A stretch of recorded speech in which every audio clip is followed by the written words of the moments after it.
트럼프 당선인의 어떤 논리를 보면은 예.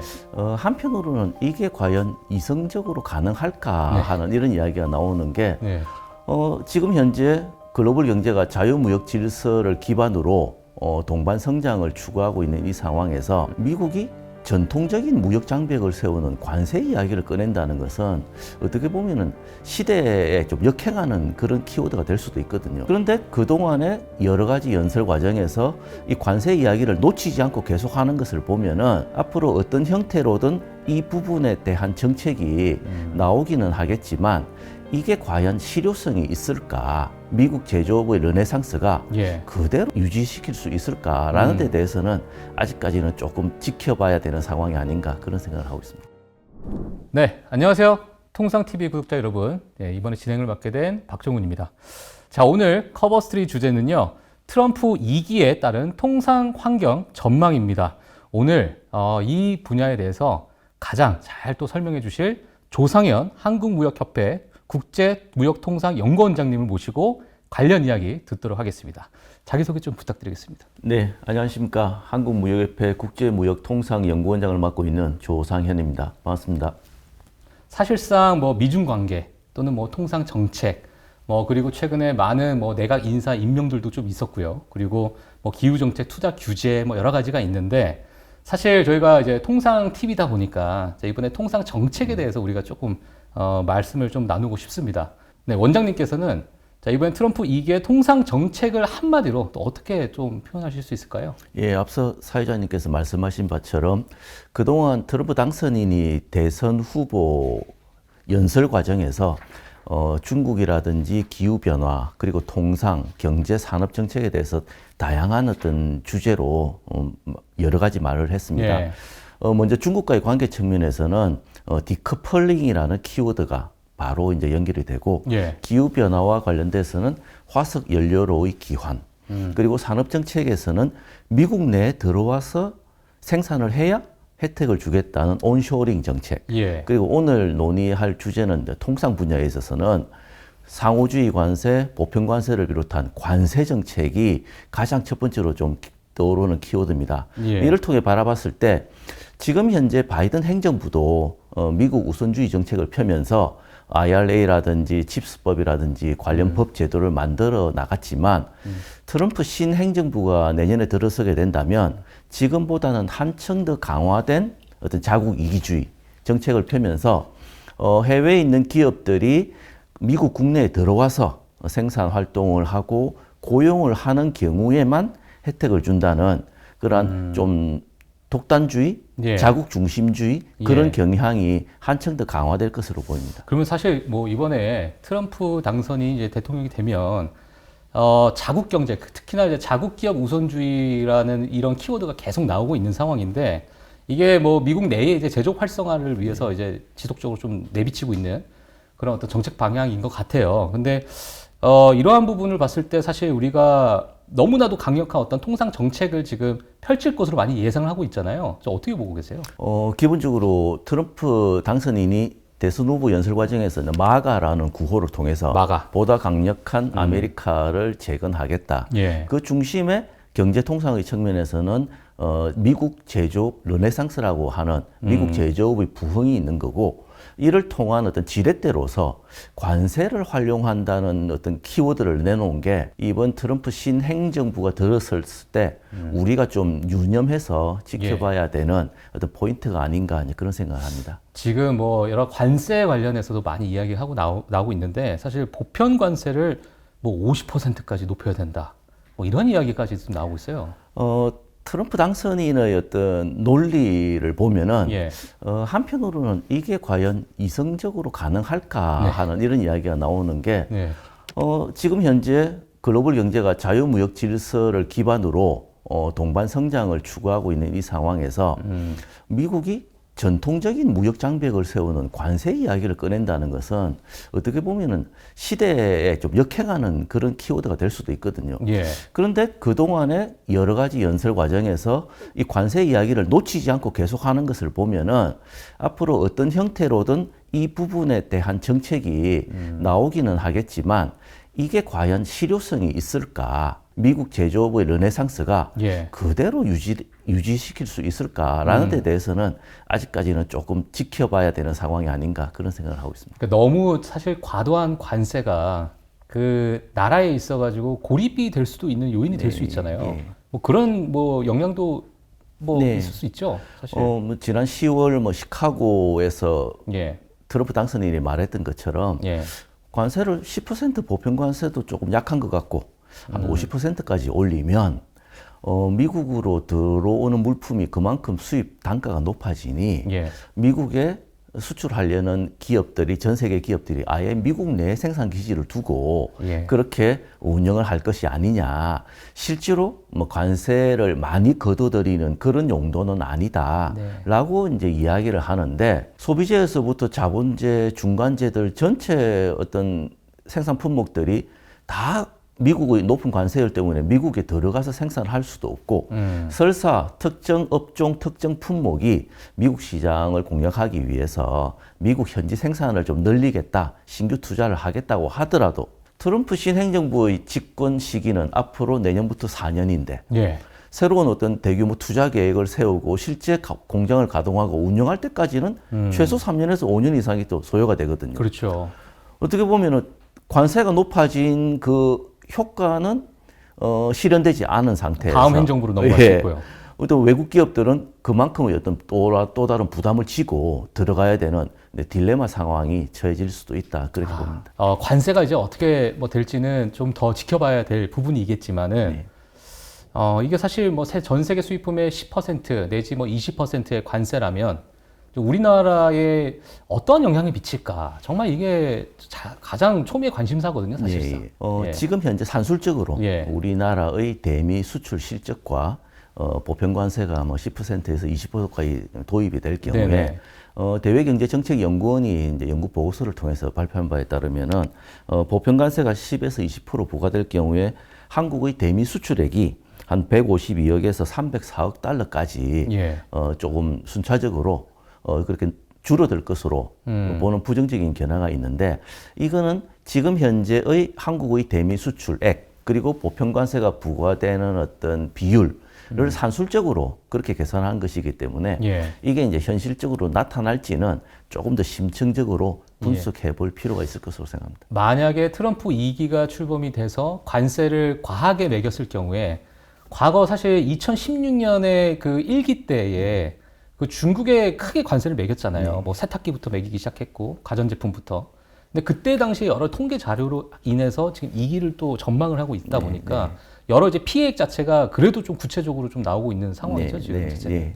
그럼 만약에 이러한 정도는 사실상 뭐 우리나라의 요 이제 뭐 대미 수출액 자체가 많이 감소하는 요 부분은 감내할 수 있을 정도인가요?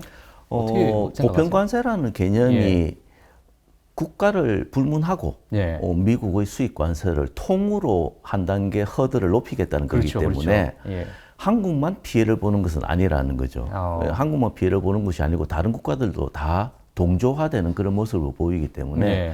이를 통해서 글로벌 교육 질서가 좀 흔들리고 미국에 대한 어떤 수출이 좀 줄어드는 이런 효과는 우리나라만 겪는 게 아니고 다른 나라에도 공통된 고민이 될 것이기 때문에 상대적으로 비교해 봤을 때 지금 현재 트럼프 신정부는 아마 중국을 첫 번째 타켓으로 해서 제일 높은 좀 관세율을 부과하겠다고 지금 공언을 한 상태이기 때문에 최대 교역국인 중국과 비교했을 때는 우리가 받게 되는 피해는 상대적으로는 좀 적어지지 않을까 그렇게 예상을 하고 있습니다. 그러니까 뭐 중국에 대해서 뭐 60% 관세를 매기겠다.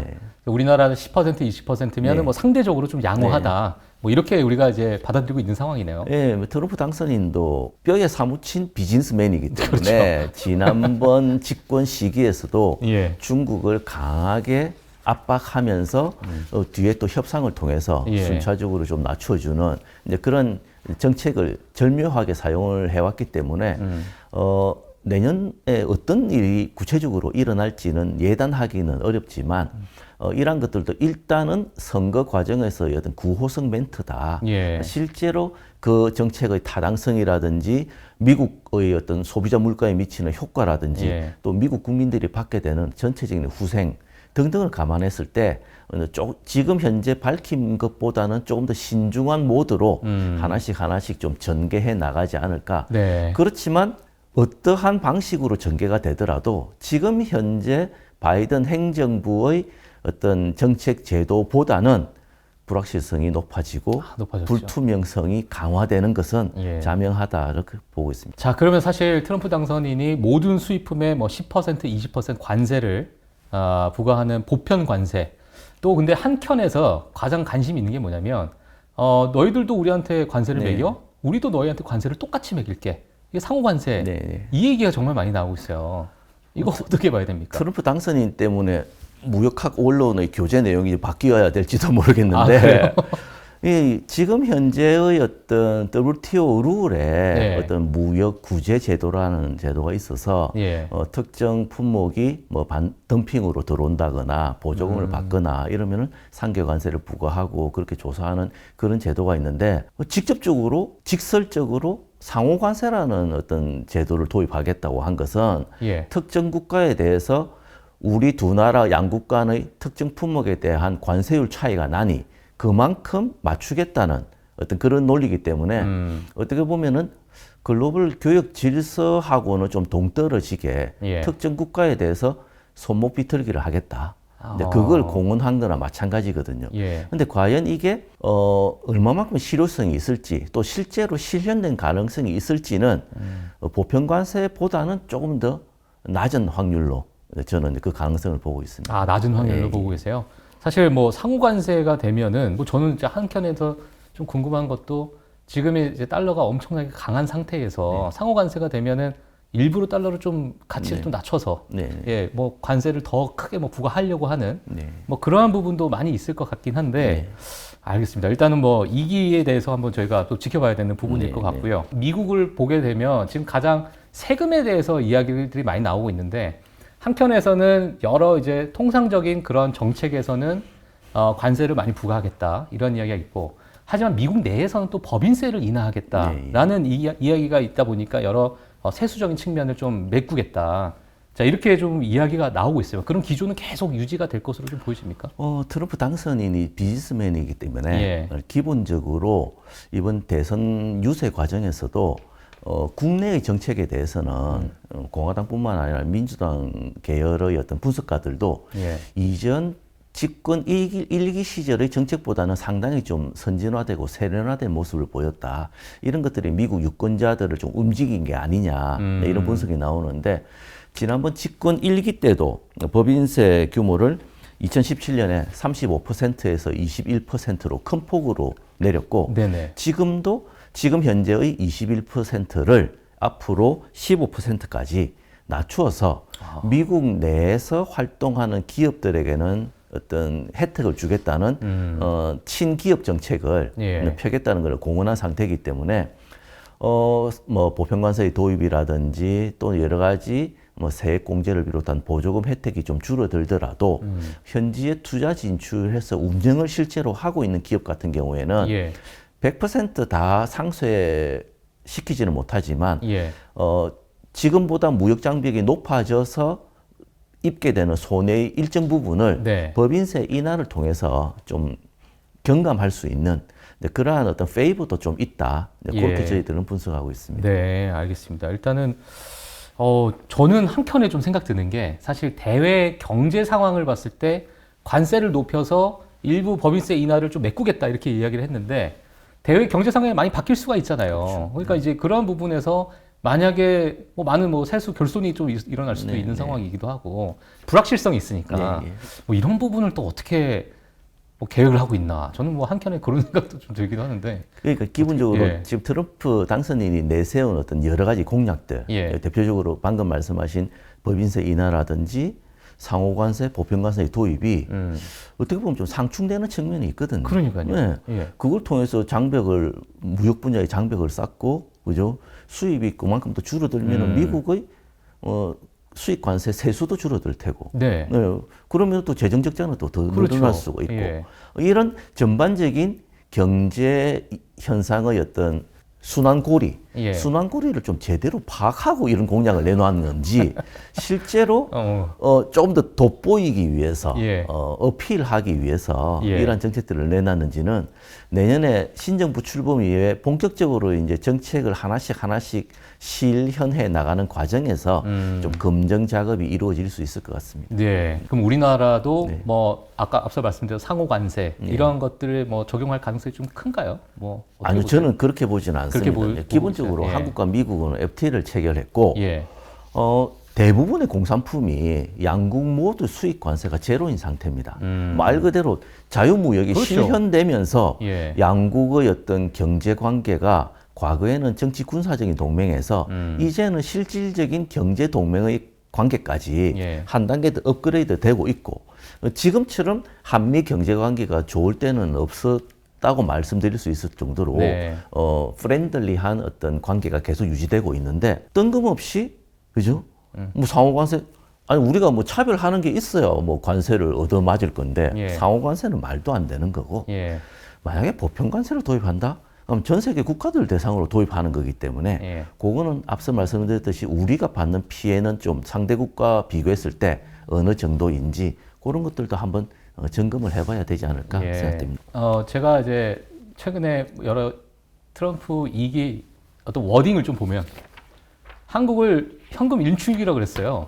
그거 어떻게 생각하십니까? 기본적으로 한국이 현재 미국과의 교역을 통해서 예.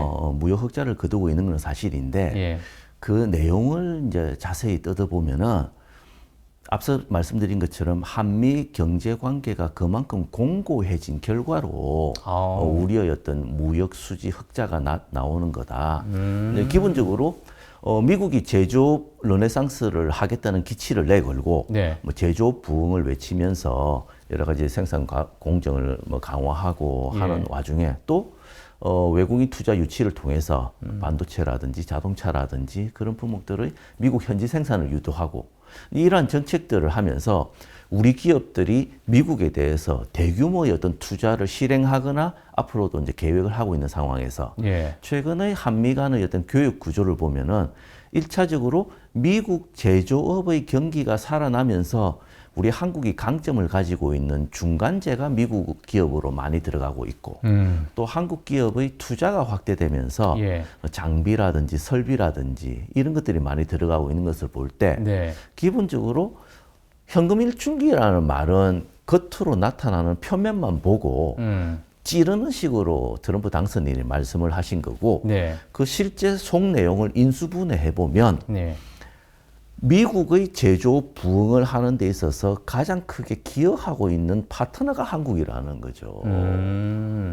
한국의 경쟁력을 갖춘 중간재라든지 부품이라든지 그렇죠. 장비가 미국에 들어가서 미국의 고용 창출과 미국의 세수 확대, 지금 현재 주요 교육국 중에서 미국의 제조업 르네상스, 미국의 고용 창출, 미국의 어떤 세수 확보에 제일 기여한 국가가 어디냐 이러면 코리아라는 말이죠. 예. 이런 어떤 속 내용들을 예. 좀 전략적으로 포지셔닝 페이퍼를 만들든지 여러 가지 어떤 대외 활동을 통해서 좀 적극적으로 알려나가고 한미 경제 관계를 더욱 공고히 하는 그런 계기로 지렛대로 삼을 필요가 있다고 생각합니다. 네.